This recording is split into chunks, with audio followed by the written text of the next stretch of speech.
This meeting is being recorded. Okay, so let's keep ourselves on mute unless there's a need for us to have discussion about some different things. Welcome back. We're really excited to have you here. Steve, if you can go to the next slide, please. Thank you. We tried to be cute. We tried to make ourselves into Bitmojis. Some of us were more successful than others. It's just how it works. What you can see on the screen right now are the names and some Bitmojis for folks that are going to be of service to you, hopefully, during this school year. On the upper left-hand side, you'll see Lauren DeSoto, who is our director of Eat Right Philly and nutrition offices. She manages all the different partner groups that come out to the different schools to provide instruction and services. If your school does not receive services through one of the partners, whether it's Eat Right Philly, Drexel, Einstein, Vetri, any of those groups, you would communicate with Lauren to make sure that you were getting those services and making contact with folks. And by the way, you will all be having access to this particular slide deck at the conclusion of today's PD. So that'll be after this afternoon session is over, we'll share out the links. But you'll notice that Lauren's email address is listed underneath her name. You'll notice on the bottom right, we have the name of Jessica Soto. Jessica is new to us this year. She is going to be running the PASH office, which is promoting adolescent student health. She will be working with the 17 priority schools on sexual health education, but she also is a key figure in talking about sexual health education and providing supports and making connections with folks for services and for speakers. We'd like to introduce someone who some of you may know, Steve Buller. Steve had been at Roosevelt last year, and he finally was able to join us at the end of the school year. Steve is our PE and PA activity specialist or coordinator. You'll be hearing more about what kind of work Steve will be doing as we get further into the programming. We'd like to welcome back Judith Peters, who is just our health and safety coordinator savant. I think most of you are aware of who Judith is. If not, you should reach out. You should have contact with her and just have a conversation.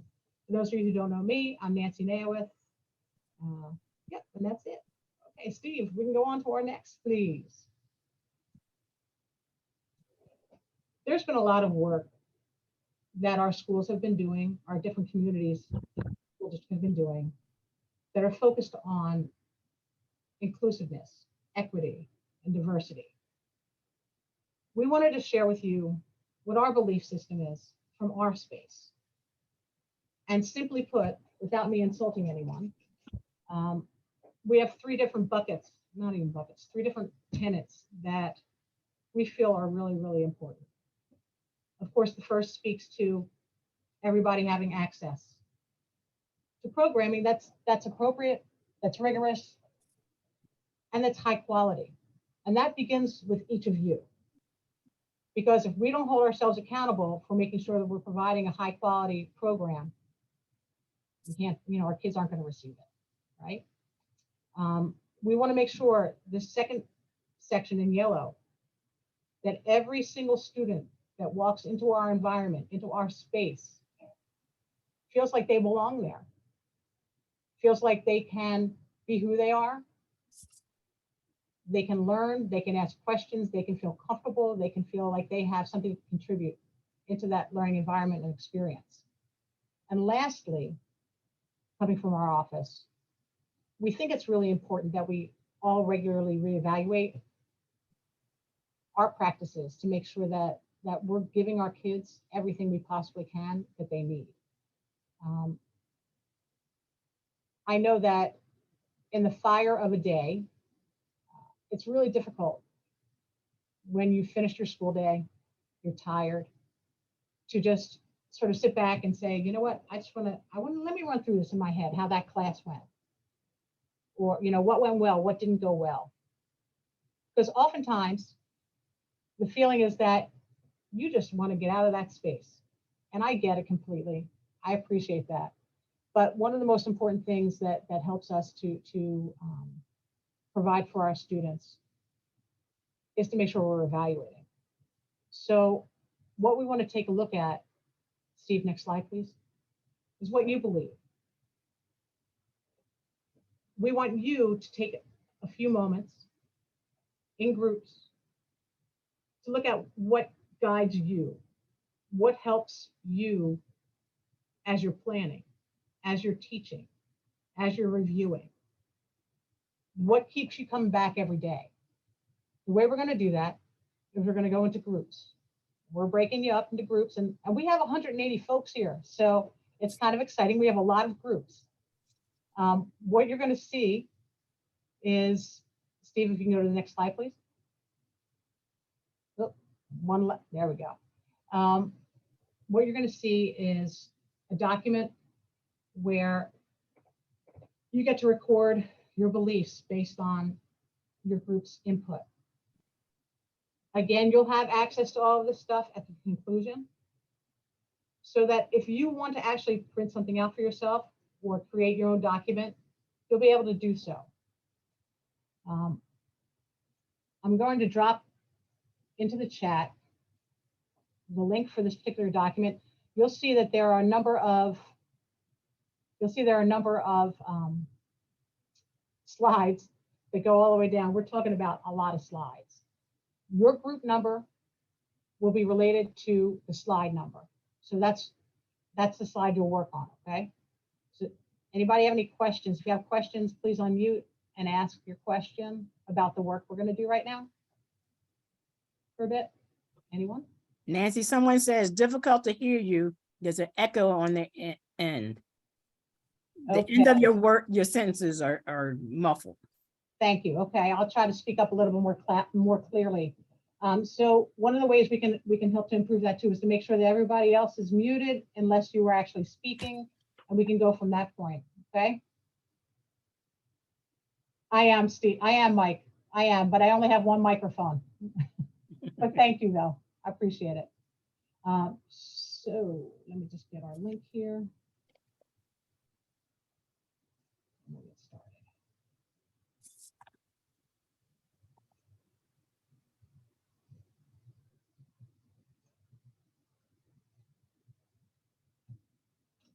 Here's the link. So you're going to want to open that link, and I'm going to send you to breakout rooms as well. Okay, here we go.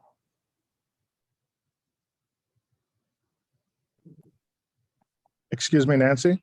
Yes, John. I'm sorry to interrupt. It's saying it's asking us to request access.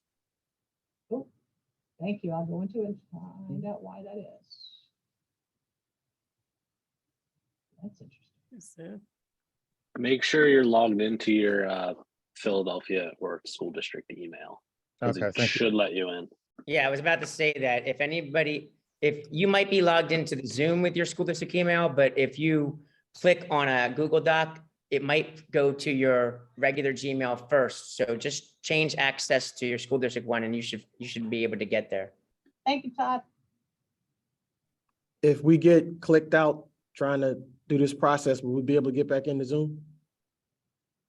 Yes, you'll have to sign back in with the invitation address, the link. Thanks. Sure, no worries. So folks, you all should be assigned to rooms at this point. So if you can just click off into those rooms, that'd be helpful. Nancy, I did not get assigned. I challenge you to take a few minutes when we are finished, once we share the links, to just look through these different slides, because you've had about 180 people this morning contributing to the different list of possible things that you might look at that might impact how you view what you're doing, how you set up your environment, what you want your students to experience as they come into your PE classes. We saw a lot of language about inclusive spaces, about acknowledging that students learn in different ways, meeting people where they are, challenging yourselves to be better teachers. It's run the gamut, and it makes me really proud to know that you represent health and physical education, as the face of our district. Steve, if we can pop over to our next slide for right now. And then one more, please. So this was our starting activity. And I'm sure you can imagine why it's so important, right?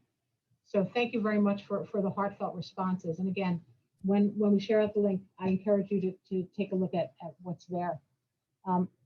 Regarding the rest of the information we're going to be going through until the end of this particular session. So we're going to talk a little bit about what our office feels our big focus is going to be for this school year. It doesn't mean we're not going to address other things, but our major buckets, we're going to look at and discuss some different challenges to developing inclusive environments, inclusive experiences within physical education. And it's going to run also the gamut from one end to the other on the spectrum. We'll talk a little bit about how we create that inclusive environment. You can see on here that there's something that's called SOFIT that Steve's going to talk to you about. And he'll explain what that is and what you can expect from that. Judith and I will be sharing about our YAGs and QUAGs, year at a glance and quarter at a glance documents, how you access that information, and also how you get in touch with us. So Steve, if we can go on to our next slide, please. Thanks. We have 4 big buckets this year. First one, we're already started on. We want to make sure that PE is inclusive for all of our kids.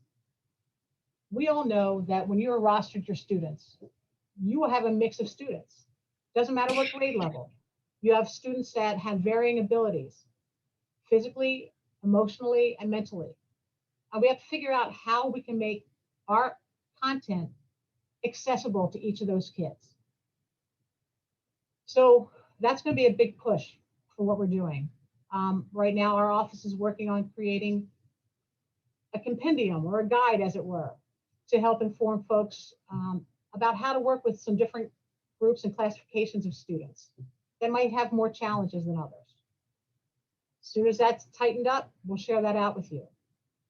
The second thing is that at this point in time, every school should have at least one hands-only CPR kit from the American Heart Association.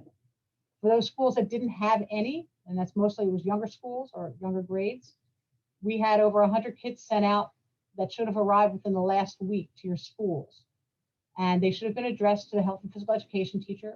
We couldn't do it by name because we weren't sure where everybody was supposed to be at this point in time. There was a lot of movement in the past school year or over the summer. But please, if you've not identified a CPR kit, take a look around, talk to your building engineer who may have been there to accept any deliveries, speak to your principal.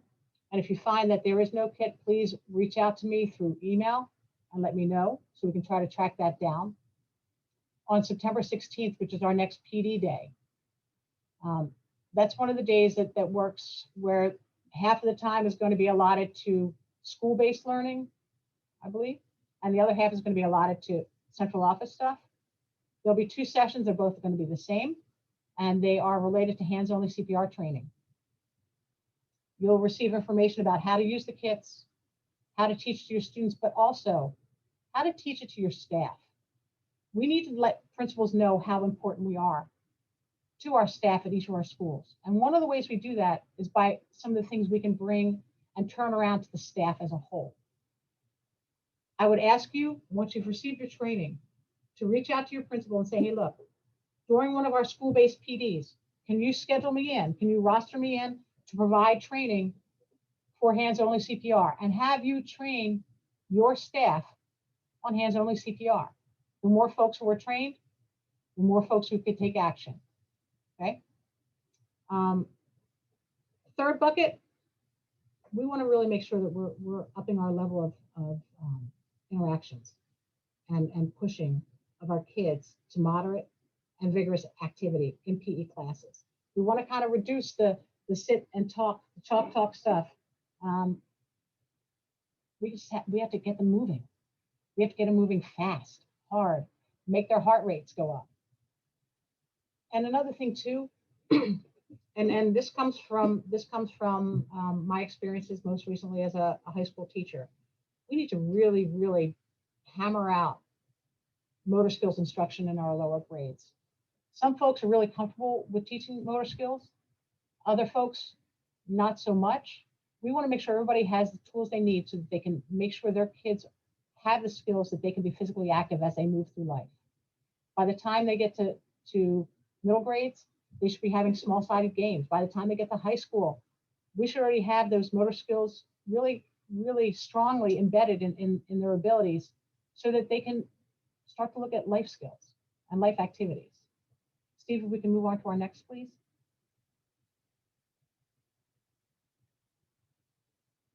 We're going to move right now into looking at how inclusive your classroom is. And I'm going to hand this off to Steve to share with you. And I hope everybody enjoys. Steve? All right, thank you, Nancy. I'm Steve Buller. If you don't know me, I'll be the physical education, physical activity coordinator. So I'll be working with Nancy Nailwith, and as she said before, Lauren Nocito as well. You may or may not see me visiting at some point this year. Don't worry, I usually bring goodies, and there's some surprises eventually. So we'll get to that a little later. But for right now, just kind of wanted to highlight a couple agreements, just because sometimes when we get into these conversations, they can be challenging, they can be uncomfortable, and they can push people. And we want to make sure everybody's on the same page. So a couple agreements to think about. The reality is the strongest solutions come from the process, not from a single moment at the end. Yes, I did take these from the new hire orientation just to keep it easy and simple. Your words have power, so before you start to say something, think about how that's going to impact another person. Yes, we make mistakes, but we should also be aware of what we're saying. And we also begin by listening. So in order for us to understand somebody, we have to actually be listening and not just waiting to respond. So try to hear out what other people are saying. And if something hurts, call it out. It's okay if people make mistakes, but we also should be aware and recognize that if somebody says something that's offensive, you can call it out so that you can move on and get to the next point. A tool that's kind of useful. I met with a person from the Center for Anti-Racist Education, Dr. Val Brown, and she kind of introduced this idea in the last year. This would kind of be a tool that I would look at if I was still teaching in the classroom to make sure that I'm holding myself accountable. But the whole concept behind this is kind of like similar to the standards, but it's more reflected to kind of check to see how inclusive your teaching styles or practices are, as well as like your curriculum. But it basically revolves around their 5 core principles, which also have kind of components that ask you specific questions so that you can kind of reflect on how you're teaching and planning. The first one is humanity. You should be affirming the dignity and humanity of all people. Historical truths. There are historical truths that are rough, but they are still historical. They're still a truth. Developing a critical consciousness, being aware of what's going around you and in society. How are you using the classroom as a way to gauge what's going on in society? So for example, if you were doing, I don't know, a fitness unit at high school, you could look at what's the actual ability for some people to engage in fitness-oriented activities depending on their environment around them. So for example, they might not have access to safe parks. There might not actually be facilities to go to. So how are you developing that consciousness around for like accessibility? Which also goes with just systems. That can be a direct look at your classroom norms and how you create the environment in which students are engaged in. So is it a just system that they're in? Is it fair? Is it done equitably across all student groups? And the last category, recognizing race and confronting racism. So how are you recognizing diversity and how are you kind of confronting bad practices, if you will? It's a useful tool. I'd recommend it. You can check it out. Feel free. It's just something I figured I'd introduce before moving on to the next portion. Loading.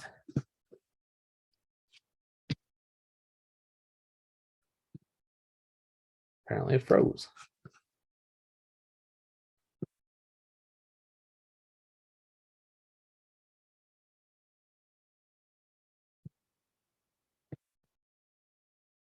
All right. So today we're answering the question, how can we make health and phys ed inclusive? So today we're going to look at 2 case studies. So this will be a 2-part activity. You won't be hearing me speak a lot because I prefer you not, because I could imagine just listening to people speak to you all day is kind of boring and annoying. So hopefully I'm not going to do that to you. Why? I think it's good that we develop an awareness of the experiences of people in physical education and in schools so that we can create an inclusive and understanding learning experience in space. The reality is sometimes we might not be exposed to like how other people experience things. So the point of these case studies is to think how it would be for somebody else in those situations, and then making sure that we're making the remedies or being mindful of how we construct what happens in our class to the best of our ability. So we'll be doing a quick little small group, maybe a large group discussion if we have enough time for that. We'll be using Padlet as a quick interface or surface that we can use to kind of work together, similar to that we did with the Google Slides. This is the book that we did pull a case study from. I did talk to one of the authors about pulling it for these activities. I would recommend going to check it out. The case studies are legit. I've been in a few of those situations where I wish I would have had a chance to kind of reflect or think about what would happen if I was in those situations, or what would happen if a student was in those situations, or even how you even present some lessons and topics.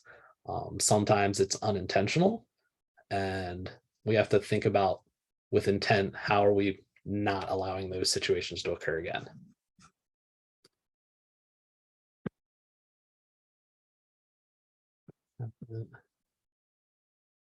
All right. This is Padlet. So in a few moments, I'm going to put some links in the chat. We're going to break you off in the groups again. So you're going to start this off with a group activity.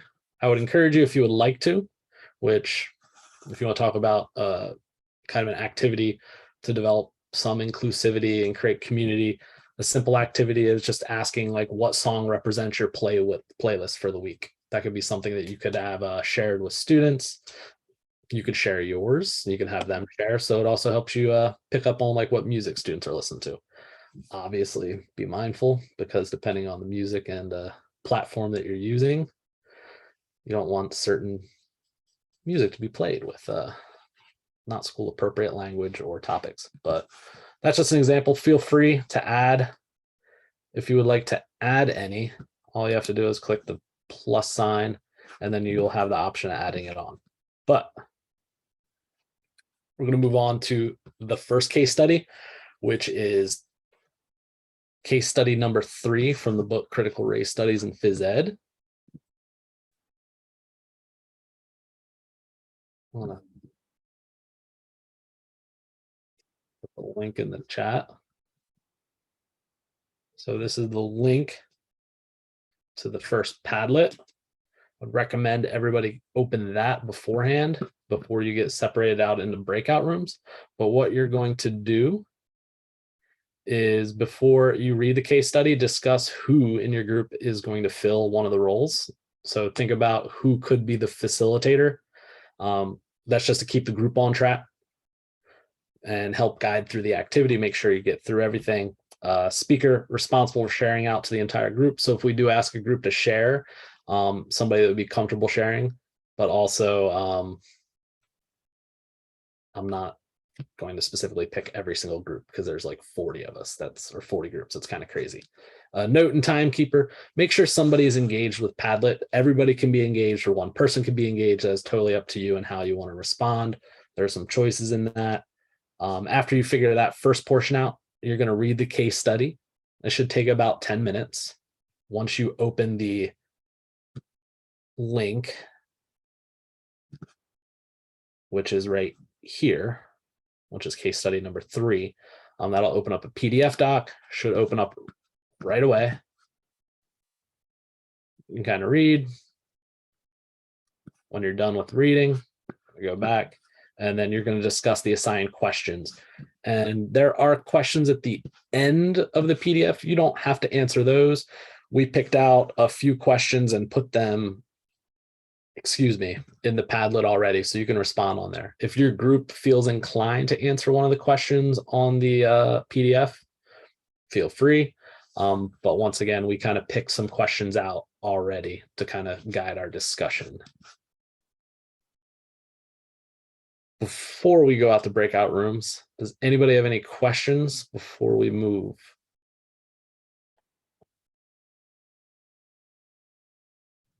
You'll have about 30 minutes in your breakout rooms, so you want to try to stay focused, and please keep in mind the guidelines that Steve shared with you earlier in terms of thinking about what you're saying and the power that your words have,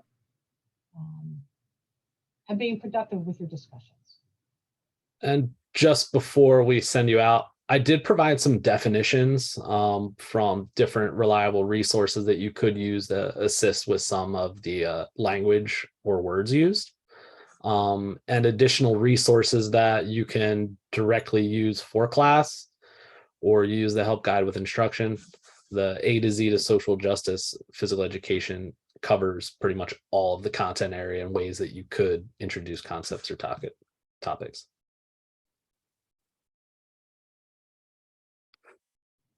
Steve, are you ready for us to let people go? Hold on, I just got a message. Yeah. Okay. So just remember, link in the chat, click that, open it. Once you get to your breakout room, figure out with your group who is going to do what. Read. You can read independently or as a group.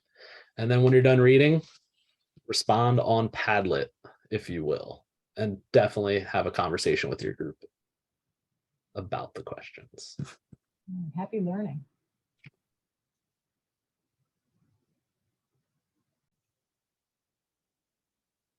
We want to welcome everybody back. I have to say, Steve and I have been viewing a lot of the responses on the Padlet.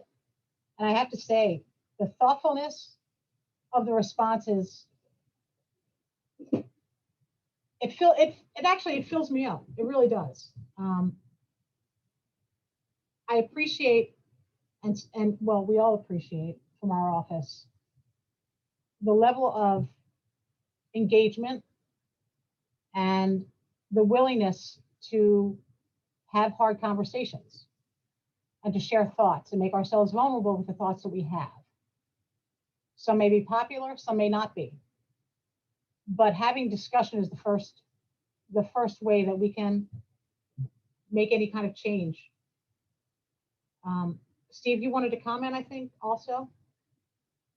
Yeah, just to remember to think of this more of like a journey. It's not a one-stop destination. These are kind of conversations and topics that need to be addressed throughout our journey as teachers and educators, just because we are in a very powerful position and our words and our behaviors and actions do have a lot of meaning.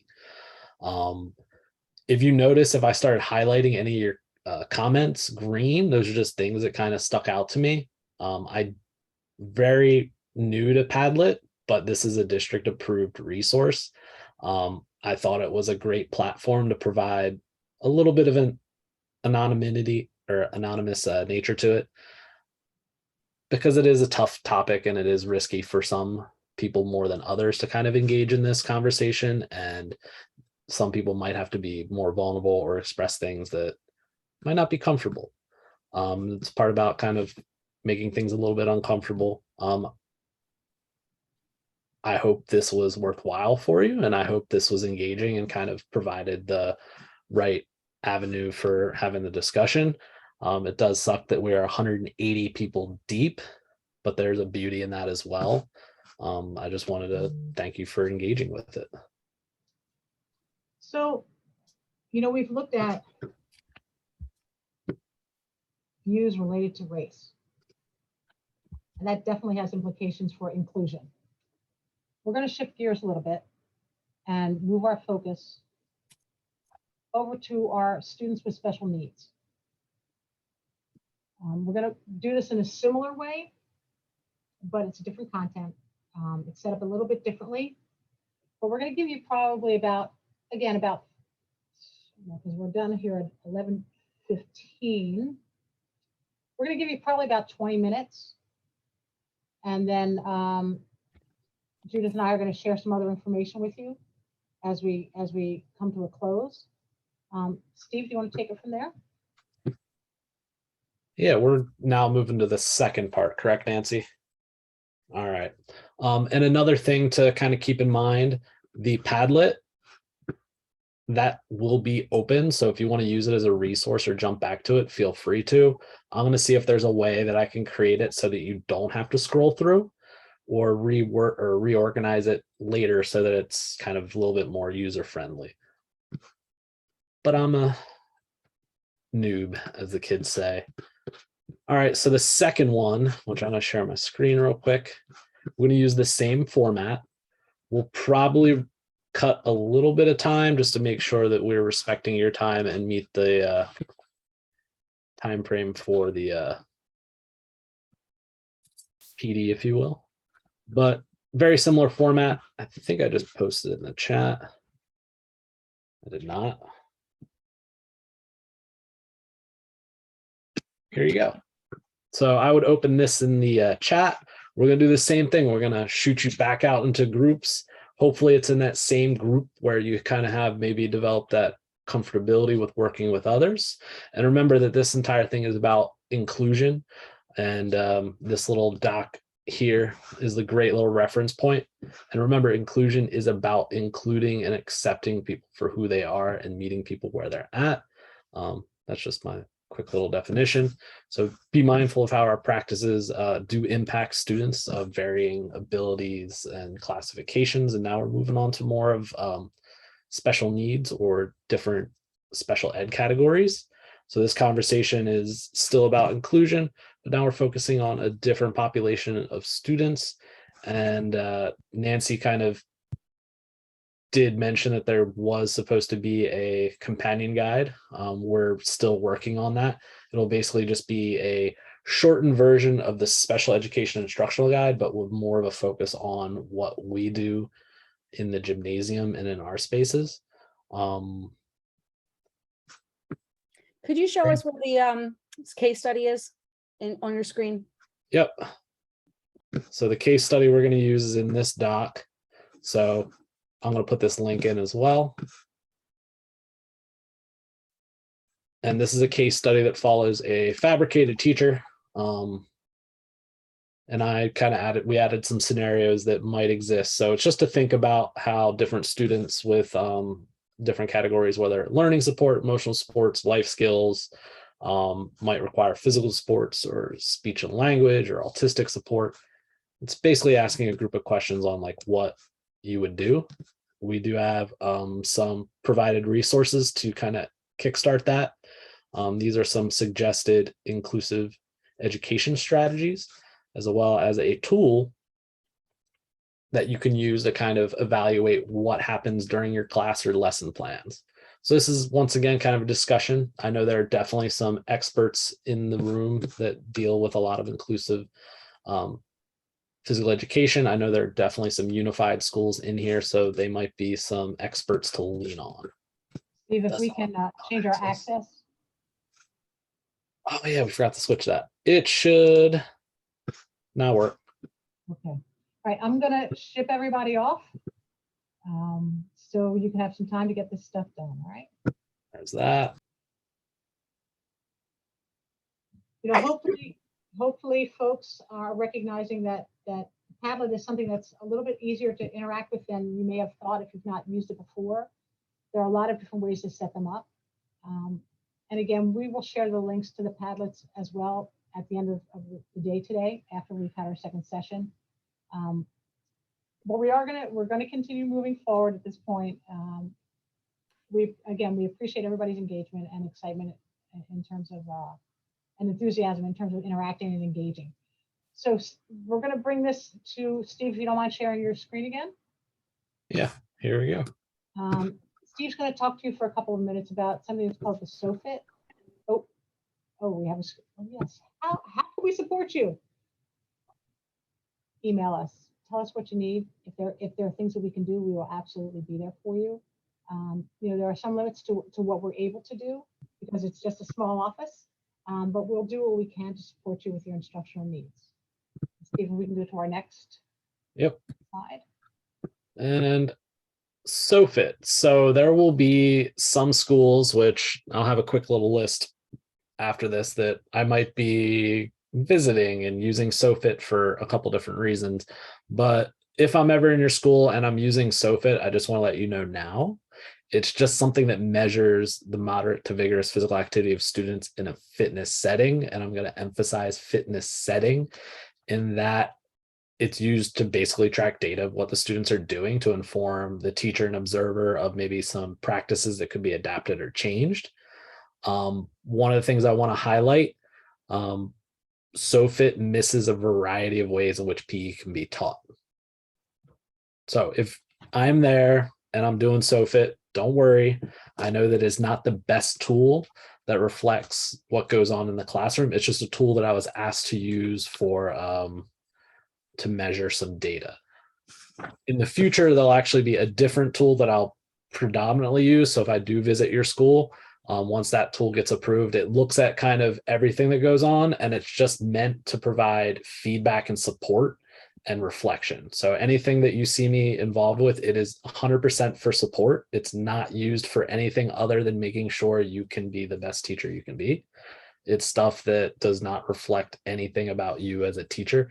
It's just meant there to kind of help you kind of think about things in a different lens, but also give me some data for the position so I can figure out best ways to support And to all 300 teachers.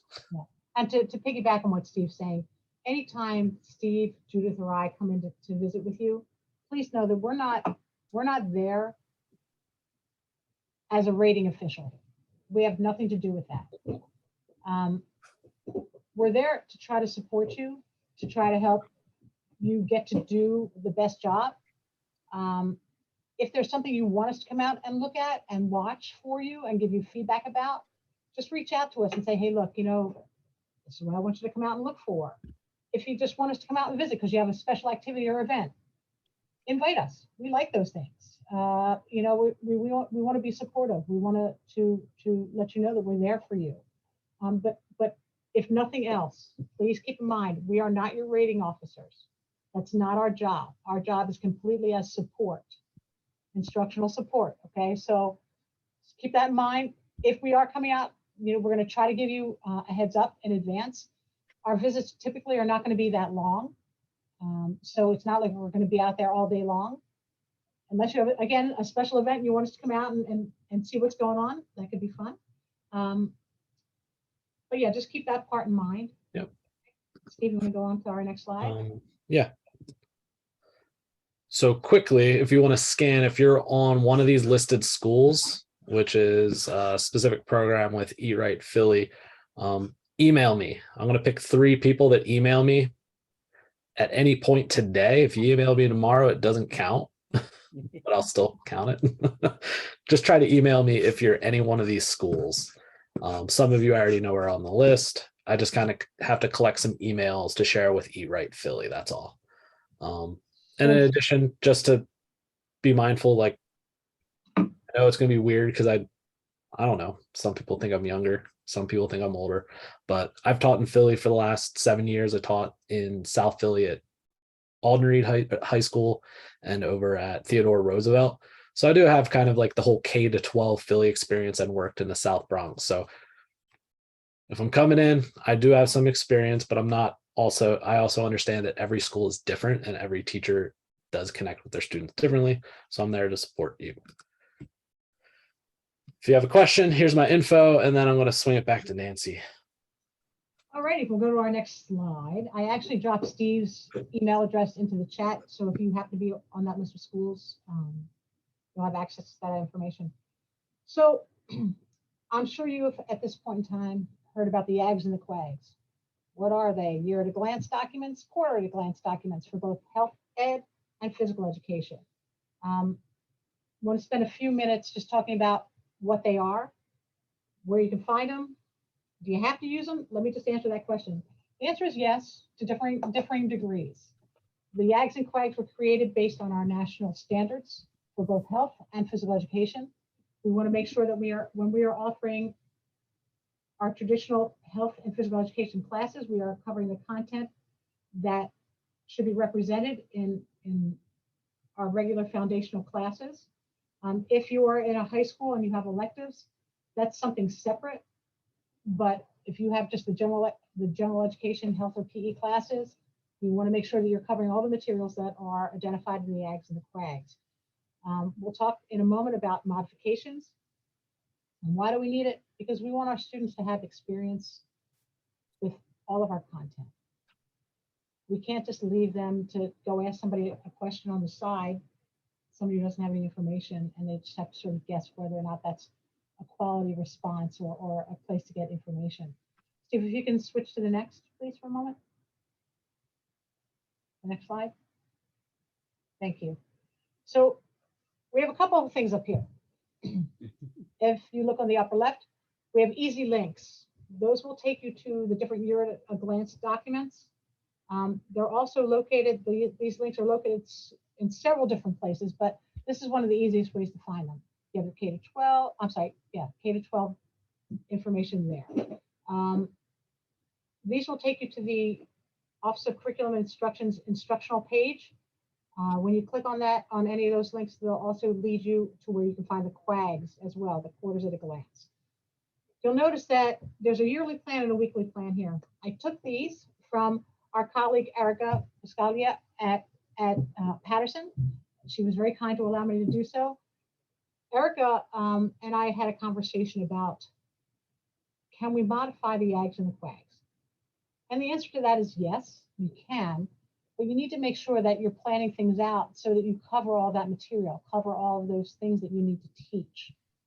So how do you do that? You need to make a plan. If you know you need to modify things, you have to really be very thoughtful in how you're planning things out for the year, for the report card period, and you may break it down to the week. The yearly plan and weekly plan that you see here are, these are just samples of how Erica has broken down her work. This is her workflow. She's used in the weekly plan some different abbreviations that mean something to her. They may mean nothing to you, but they mean something to her and help her stay on track with what she's teaching at the different grade levels. You'll see on the bottom of the page, it says blank template for YAGs, blank template for QUAGs. Just some planning tools that are available to you if you want to actually just move the information around a little bit, play with things a little bit. You could do a side-by-side or two screen setup, one with the blank and one with the original to see if you need to move things around. For those schools that have multiple health and PE teachers and you're sharing gym space, you may need to plan things out and do things in a different way. Just be very thoughtful about how you're doing the things. Okay, really consider what it is that you're working on and the standards that you're trying to address. See if we can go to the next page, please. Judith, if you will. Hi, everybody. It's nice to see all your wonderful smiley faces. I'm going to talk to you about the YAGs and QUAGs for health education only. Nothing, it's not live. What do you need, Judith? And Steve can click on it. Yeah, click on the first one. I wanted to show them how to find. So when you click on the first one, it'll take you to the Office of Curriculum Instruction page. Go down, Steve. And then you go down to your grade level. Click on second grade, please. And go to health education. And your YAGs and QUAGs come up. Click on year at a glance, the top, this one right here. And it gives you the standards first. Roll down, please. I can't. And then it tells you what to do each week.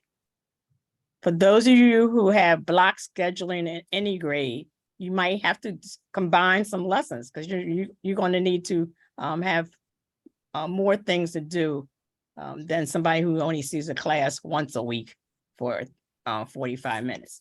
So it all depends on how often you see the students how long your sessions are, that we encourage you to really look at this and plan it out. Erica showed you, it really, really makes a difference. Go back, please, to the original, the slide. So we have it broken down. You'll be getting, like Nancy said, you'll be getting a copy of the slide deck at the end of the session. So it's broken down for each grade level. So they'll give you the YAGs and the QUAGs and some resources at the end of each one. Next slide, please. All right, so these are some of the resources that you will find. This is for K-2. We only did the first quarter as an example. When you go in, you will getting this today at the end of the session. Nancy said the end of today, after we finish both sessions, you will be getting this slide deck. So first thing you have the national standards. Can I do the standards, please? National standards are listed. You can click on standard 1, please, to the left. Yeah. And then it breaks it down by grade level also. You also can find this on the SHAPE website. So there's many places that you can find this information. Because some, your principals want to see what standard that you're gonna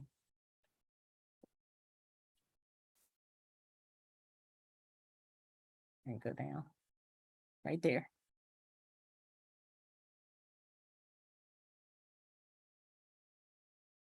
Right there they are. And scroll down a little bit. All the way, next one right here. This is book. That if you can get a copy of that book, it really helps you to have a desk copy in your library. And it's not just for help, this we'll break it down and help you out a lot. All right, go back to the slide deck, please. Then we have some other thing, hand washing, coronavirus, hand washing is real important because it goes along with coronavirus. Then and for lower grades, we got to talk about our 5 senses. So there's a song there. We talk about consent, communicating for our young people. There's a video there. For healthy behavior, the 3 R's is our approved curriculum. So let me jump in for a second. Let me jump in for a second and restate and emphasize what Judith just said. Okay. When you're talking about healthy behaviors and you're talking about sexual health education, the only content that we are supporting and have approved is called the 3 R's, Rights, Respect, Responsibility Curriculum. Please only access it through our websites, our school district websites, because we don't use the full breadth of curriculum that has been put together by the authors. We have very select lessons that are shared. Okay, thank you. Click on that, please, Steve, 3 R's.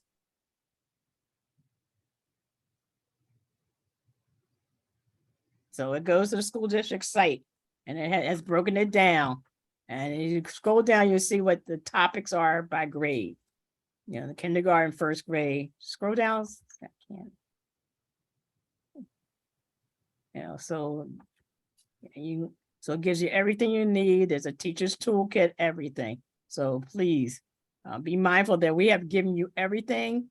You have to look at it in advance and see how it can be used in your class and cover the topic. There's a Spanish version. It's really important that you know that. Right. Judith, I'm going to interrupt you for just a moment, only because if we can go back to the PowerPoint, thank you. Because I want to respect everybody's time, and I apologize. We're kind of in a crunch, but Judith put together a number of resources through these pages, and it'll be really to your benefit to spend some time with them and looking at what's there, because you don't need to recreate the wheel everywhere. And Judith, I apologize for cutting you short. No, I was only going to do this slide anyhow. Okay, no worries, no worries. If you can advance a little bit to the next dark blue background. So we have done it for each grade group. Keep going. Keep rolling. Next one. There we go. So just in terms of this particular page, I just want to call your attention to the HPE share folder. There are different resources we will be dropping into that, including all the items are actually listed there as well.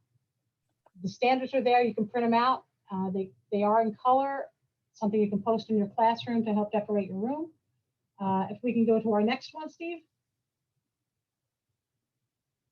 This is what it's all about, folks. We got to make sure we're touching everybody, okay? We want to thank you for the time and the energy that you've put into this. I'm sorry that we didn't have more time that we could apply to it. I am going to stop the recording now to just fill in what you need to do to get credit for everything.